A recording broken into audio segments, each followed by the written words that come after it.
Police ಪ್ರಕಟಣೆ.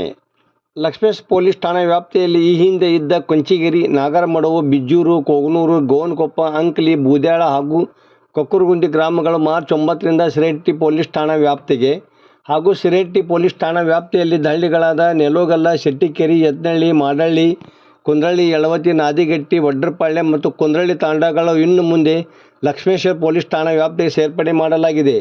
ಈ ಹಳ್ಳಿಗಳನ್ನು ಆಯಾ ತಾಲೂಕುಗಳಿಗೆ ಸೇರಿಸಲು ಕೃಷಿಕ ಸಮಾಜದ ಜಿಲ್ಲಾ ಘಟಕದ ಅಧ್ಯಕ್ಷ ವೀರೇಂದ್ರಗೌಡ ಪಾಟೀಲ್ ಬಹಳಷ್ಟು ಶ್ರಮಪಟ್ಟಿದ್ದರು. ಸರ್ಕಾರದ ಮಟ್ಟದಲ್ಲಿ ಉನ್ನತ ಅಧಿಕಾರಿಗಳೊಂದಿಗೆ ಅವರು ಚರ್ಚಿಸಿ ಸಂಬಂಧಿಸಿದ ತಾಲೂಕು ವ್ಯಾಪ್ತಿಗೆ ಹಳ್ಳಿಗಳನ್ನು ಸೇರಿಸುವಂತೆ ಮನವಿ ಮಾಡಿದ್ದಲ್ಲದೆ, ಈ ಕುರಿತು ಕೆಲ ದಿನಗಳ ಹಿಂದೆ ಅವರು ಸುದ್ದಿಗೋಷ್ಠಿ ನಡೆಸಿದ್ದರು. ಈ ಹಿನ್ನೆಲೆಯಲ್ಲಿ ಹಳ್ಳಿಗಳನ್ನು ಆಯಾ ಪೊಲೀಸ್ ಠಾಣಾ ವ್ಯಾಪ್ತಿಗೆ ಸೇರಿಸಲಾಗಿದೆ ಎಂದು ಲಕ್ಷ್ಮೇಶ್ವರ ಪೊಲೀಸ್ ಪ್ರಕಟಣೆ ತಿಳಿಸಿದೆ. ವರದಿ: ನಾಗರಾಜ ಹಣಿಗೆ, ಪ್ರಜಾಧ್ವನಿ, ಲಕ್ಷ್ಮೇಶ್ವರ.